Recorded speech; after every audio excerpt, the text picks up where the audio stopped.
You're listening to the Platform Launchers podcast. I'm John Stange, and it's great to have you with us this week, as always, because here we talk about building and growing and monetizing your online platform. We talk about taking your passion, turning it into a platform, and helping that become a paycheck that you can rely on, count on. It's something we think about a lot. We have a lot of people in our group that are thinking about this as well. And I'll tell you, I'll tell you what our topic is going to be for this call. But even before we get fully into it, we've got something else we're going to share in just a moment.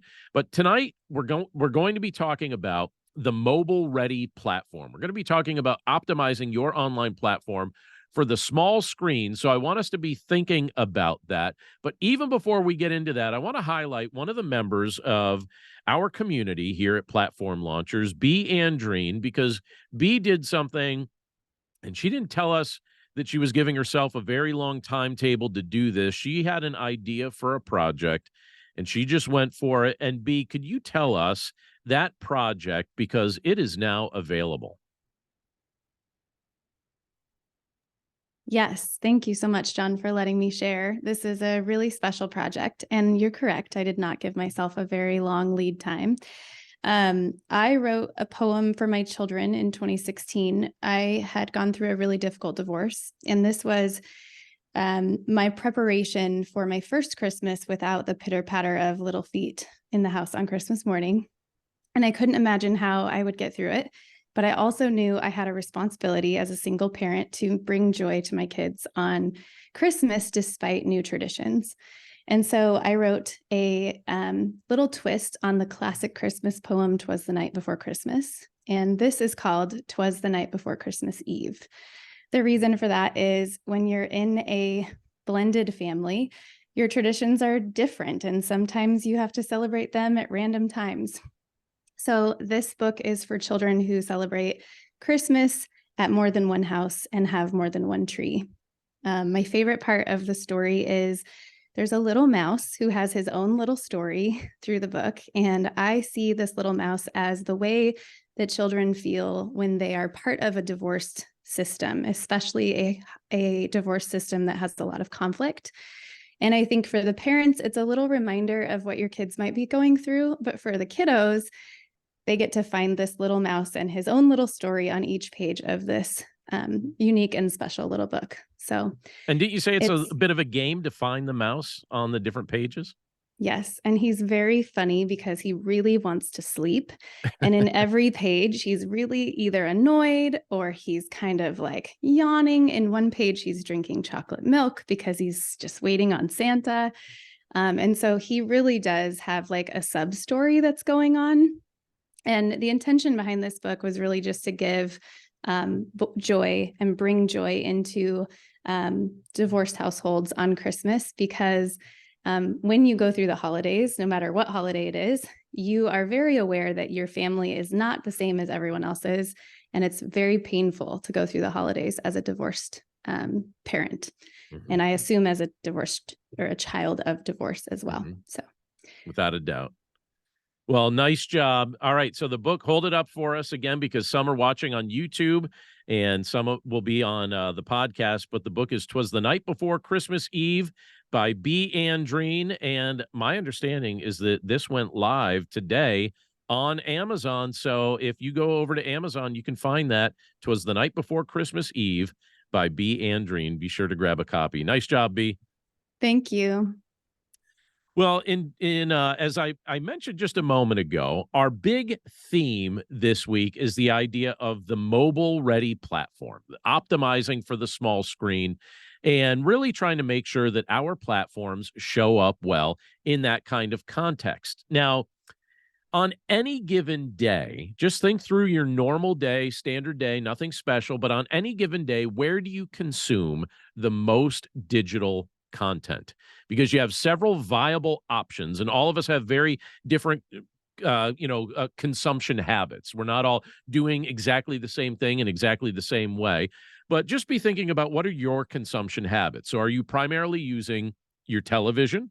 We were talking to somebody just before our podcast began who one of his patterns is he likes to use his television. Others are maybe using a desktop computer, and maybe that's what you tend to use, or do you prefer a laptop or a tablet or a smartphone? These are some of the main tools that most of us are using when we're consuming digital content. And I realize that we may all have different answers to that initial question of where are you consuming the most content. But regardless of whatever our personal answer may be, a large percentage of the content that's consumed online is being accessed via smartphones. And I think we all know that at this point. But here's the thing: when I was a kid, this would have amazed me, right? When I was a kid, I was one of those people who always had a radio with me or always had a Walkman with me. And as I got older, in addition to music, always wanted to have the music with me. I would also find myself taking a book or two with me when I went most places. I'd even leave them in my car in case I had to wait someplace. So I always had something to read.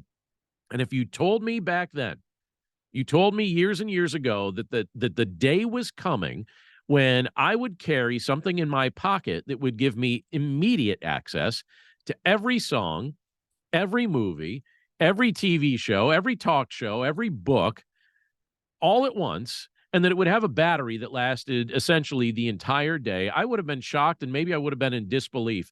And if you told me that it was also that device was also a phone and also a calculator and also a camera and also a video recorder and also an audio recorder and also a wallet and also a guitar tuner — I actually tune my guitar using my phone — and even more things than what I just listed there, I would have thought that you were making something up to be funny. I wouldn't have thought that such a device would exist. And I don't know that I would have been able to picture what it would look like. I don't know that that would have occurred to me what it might actually look like. But now, what have we watched over the past 10, 15 years?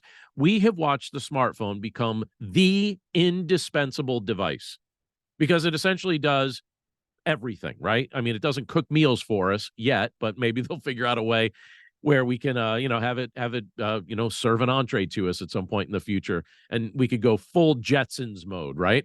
But for the past 15 years, we've watched the smartphone become an indispensable device, and if you are, like right now, you're watching me or listening to me on something, and odds are many or most, if not almost all of you, are accessing this content from a smartphone. Most commonly, that's the case. And here's another thing: if you left your house and got 10 minutes down the road, and then you realize that you left your smartphone at home, I think it's very likely, especially if you were planning to be out all day, that you would turn your car around, go home, and get that phone. That's how important these devices are to us right now in the midst of our present day lifestyle. It's kind of the everything device, and many of us value it that highly. Now, I doubt you would argue with much of what I've just had to say so far. And let's just assume that we're in agreement that all of what I just said is true. But why do we, if all of that is true, if everything I just said is true about how useful smartphones are and how people are using them in a very dominant way, why do you suppose we pay such minuscule attention to the smartphone when we are creating our online platforms and the digital content that populates our online platforms? Why is the small screen such an afterthought to so many people when we pretty readily admit that it's now become the primary way people receive and send information? It's the main tool we're using. For example, if you have a website, and I polled our group here, they're live here on the call with me. I pulled our group here and just kind of asked something about their websites and how it looks regularly and how it looks on mobile. But if you have a website, have you actually taken any time recently to test how it shows up on a smartphone? Have you looked at a smartphone and tried your own website on the device? Is your website easy to navigate, or does it look like a jumbled mess when you're looking at it on some sort of a mobile device? Are the navigation buttons and the fonts easy to read and easy to discover? Is the most obvious information placed front and center, or does it get buried and just tucked away in hidden places? These are some questions I want us to wrestle with. I'll tell you, years ago when I first started creating websites, I didn't even care how they showed up on a mobile device because very few people were using smartphones at the time, and content streaming was slow. I'm just remember how difficult it was to actually stream a video or any sort of measurable content other than text before we had 4G and 5G and just all the different ways that make it really easy for us to stream that information. It was very difficult. Content streaming was not something that people were doing a whole lot of. It was slow. It was clunky, and so I didn't think much about it. I didn't consider the smartphone a primary way that people were consuming information yet. But at the same time, out of curiosity, I would sometimes see if, just look to see if my sites look the same on the small screen and on the big screen. And typically they would look very different. And when I would look at the small screen version of it, I had to admit that it didn't always work very well. But again, at the time, I didn't really care because it didn't seem like that was the way people were accessing most of my content anyway. But that's totally different today. It's completely different today. In fact, when I decide to build a website or when I decide to put content out on, just any online platform that I have any degree of oversight on, if I'm using site building software, hosting services, anything like that, I'm always checking at this point to see how they perform on mobile. I want to know, how does it perform on mobile? Because here's the thing, some work well and others don't. And in time, when I started to realize just how valuable making sure everything was showing up on a mobile device, how valuable that was, that it operated properly in that realm, I've started to move my content to places where it functions great on a mobile device. So I'm thinking of platforms that I use. I'm thinking of software solutions. I'm thinking of companies that host my content. And if you're convinced that there's value to this, and odds are you are convinced that there's value to this, you'd have to be living in a cave somewhere to not realize that people are primarily accessing and receiving content and sending content through smartphones. So if you see value in doing the same, I actually want to give you a few suggestions. And by the way, I mentioned to our group here before we went live with the podcast, I just asked the group, why do you suppose this is a subject that I've learned to care about? And there were various good answers that were given. One in particular is one that I think a lot about. Many people know that it's through podcasting that I access the most people over the course of the week. I have my platform content out in a variety of forms, but it's podcasting where I find my largest audience. It's the largest segment of my audience. And it was brought up. They said, all right, you probably care about this because if people are finding your content via the podcast world, that means they're probably on their phone listening to that podcast. And that's very true. And if they're going to access my show notes or something like that, they're going to click on that from a phone, and that's going to take them to a website. And they're going to be checking out content that way, again, from a phone. And if it's not very phone friendly, if it's not friendly for the small screen, I'm really missing an opportunity when my primary audience is connecting with me through podcasting. So if you think this has value, if you see value in optimizing what you're doing for mobile, I want to give you a few suggestions that are working well for me. Now, my podcasts at this point are up over 12 million downloads. And among those people, there are a lot of people that have accessed my other content. So I'm not speaking as a theorist here.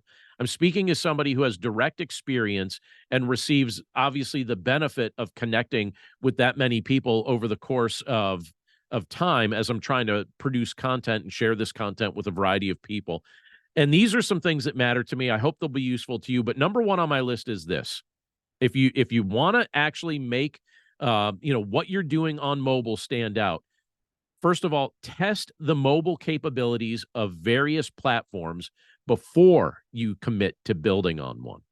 And I mention it that way because some people don't really test these things out. They treat mobile like it's an afterthought, and they spend so much time building on a platform that's never going to serve them well in the mobile world. Most companies, thankfully, are getting better at this, but not all of them. Now, in 2017, I started using one company in particular called Squarespace to build some of my websites. And I think they're fantastic. Many of my websites are built with them, partly because of its ability to make my sites look good on mobile devices. And so I've used Squarespace for more websites than I could easily count just off the top of my head. And I've been using them since 2017. But then in 2021, when I needed a more robust solution to run my online business, when I was focusing more on the business side of things than just the content distribution side of things, I started building sites with another company that I like, and that's Kajabi, which is also very friendly when it's accessed via smartphone. Those are the two that I like. But I would encourage you, there are others that do very well on mobile as well. I'm not just saying those two because I think they're the only two out there. They're just two that I like. But my point in sharing them is they're not the first two that I used. I used other companies in the past, and I'm not going to slam the other companies that I used here on the podcast. But what I would encourage you to do before you invest in building a platform on, using one of these bridges or using one of these services, test out their mobile capabilities first. Test it all first before you commit to building on it. So that's point number one. All right. Idea number two that I want to suggest to you is this. You need to accept the fact that you're going to need to streamline some of your content to make it fit better on a mobile device. So Squarespace does some of this automatically. They streamline some of my content so that it fits better on mobile, or they'll put some things on a secondary screen if it's not a primary source of navigation. They'll just kind of adjust how much they show on a screen at any given time. They even adjust font sizes and spacing and things like that. I like how they do it. I barely have any control over it on Squarespace. They basically do it automatically. Kajabi, on the other hand, what they do something similar, but they give you a little more control. They let you decide if there are certain design elements that you just don't want displayed on a mobile device. And I use that feature all the time when I don't want to clutter up the screen. So sometimes things will show up great on a desktop, but then I'll try it on mobile and I'll look at it and I'll say, that doesn't look right on mobile. So I'll either adjust the sizes with it, or I'll take major chunks of content and just take them completely out and just say, you know what, it's nice content, it's good content, but it's not necessary content and it's cluttering up the screen on mobile. And so I'll just take it out and I'll indicate to Kajabi, don't include that in there. And they have different buttons and things like that, and a developer portion of their tool that lets you just take sections out if they don't show up the way you want on mobile. So, but you just need to accept the fact, if you're going to do that you'll need to streamline some of your content to better fit on a mobile device. So it may mean you're going to need to be a little bit more succinct and understand you're going to fit less on a page so that it's mobile friendly. All right, number three. Third tip, if you're going to make your site mobile ready and your platform mobile ready and friendly for the small screen, don't let it bother you if your site looks more simple on mobile than it does on a desktop computer. Simple is almost always better anyway. Most people who access your site, they're not looking for everything you've ever created to show up on your homepage at the same time. They just want your site to be helpful and easy to navigate when they're looking for something specific. And so don't let it bother you if your site looks more simple on mobile than it does on a desktop computer. The truth is, even on a desktop computer, you want things to look kind of simple. And if you notice the design language that most websites, whether they're mobile or desktop, the design language that most websites are using in recent years really simplifies the overall look. You're just trying to draw attention to just one or two things on any given page. And if you can get to the spot where it just doesn't bother you if your site looks a little bit more simple on mobile, you'll be in a better spot to serve the people that you're ultimately called to serve, because you're not going to be cluttering up the screen with a whole bunch of things that don't need to be there anyway. All right, number 4 on my list is this. Use bigger text, larger buttons, and put less content on a page. So a little bit similar to what we were just saying, but use bigger text and larger buttons when you're delivering that content. And keep in mind, just think about how you use your smartphone, right? So I've got my phone here.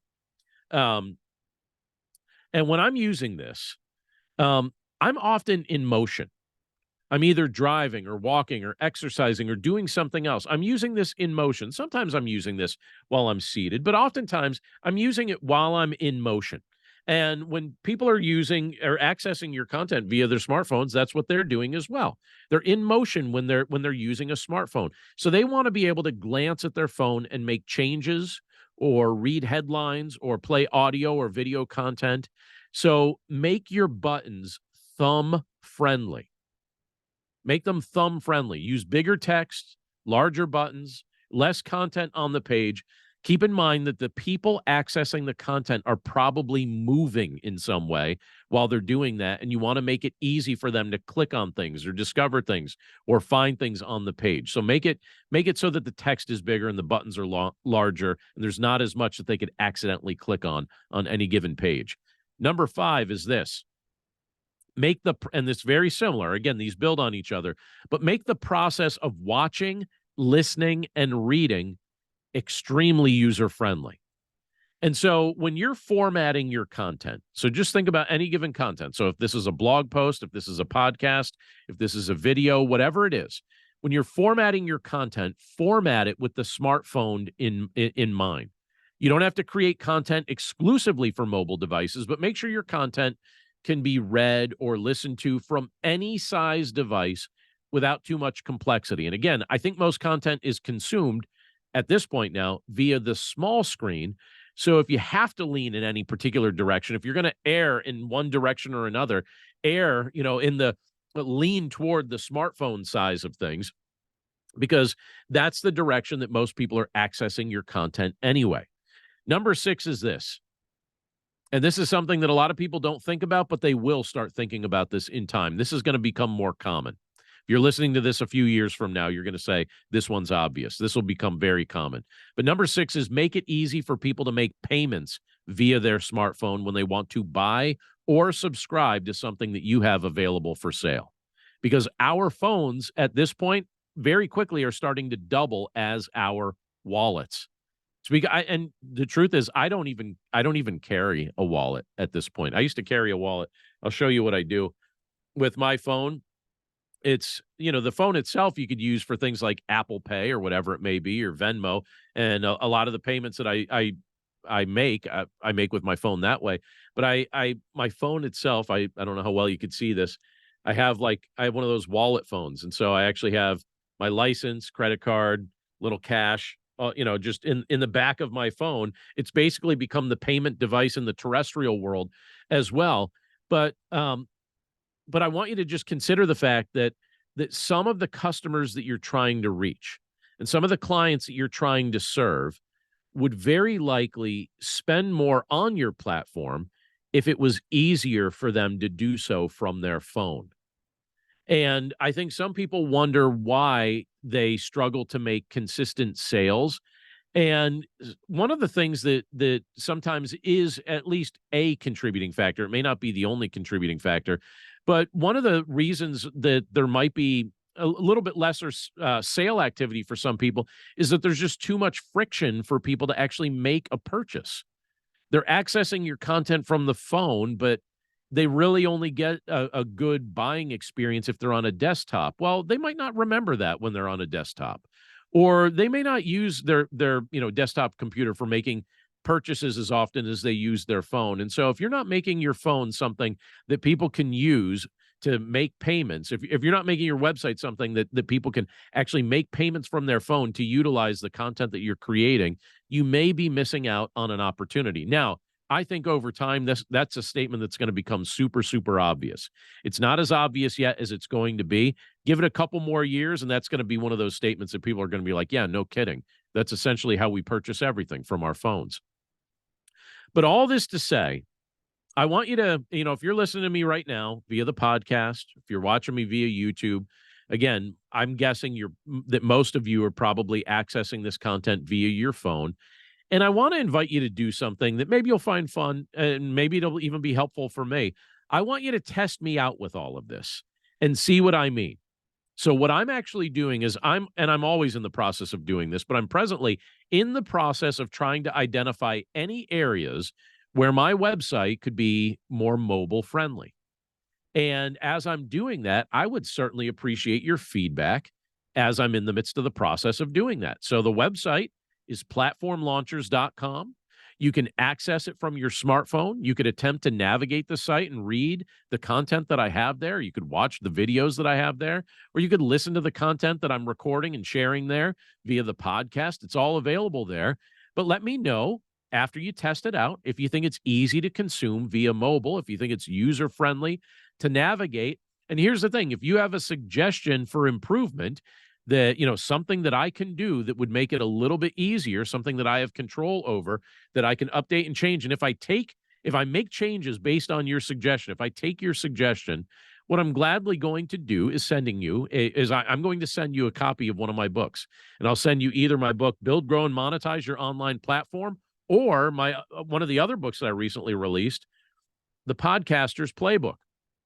So if one of those seem interesting to you and you offer me a good suggestion to make my site a little bit more mobile friendly, and I take your suggestion, I'll let you know, and I'll be happy to send you one of those books in the mail. So check out my website, give me your feedback, let me know if it shows up the way it should on a mobile-friendly device. But again, I just want to say, don't ignore your mobile presence. That may be where you discover your biggest and most engaged audience. That is where I have discovered my biggest and most engaged audience. That may be the case for you as well. Test out what you're doing, see how it looks on mobile, get some feedback from others, and maybe utilize a few of the concepts that I just shared here. I will tell you they are serving me well, and I hope they serve you well also. One other reason to stop by platformlaunchers.com, you could download a free copy of our 21-day platform development planning guide that'll help you figure out the details of putting a platform together to turn your idea into something that helps you build, grow, and monetize the knowledge that you have. You'd also stop by there and take a 14-day free test drive of our membership community. We call it the Members Club, and we build and grow and monetize our platforms together, and we'd love to have you as part of it. So you could try it out for a couple weeks and see if you like it and access our video library. It's all free to try over at platformlaunchers.com, and I hope you check it out. But that's it for us this week. Thank you again so much for being part of our podcast this week. We hope you have a wonderful week. Be sure to check out B. Andreen's new book, 'Twas the Night Before Christmas Eve. It's available on Amazon right now. And we look forward to catching up with you again right here next week. Take care.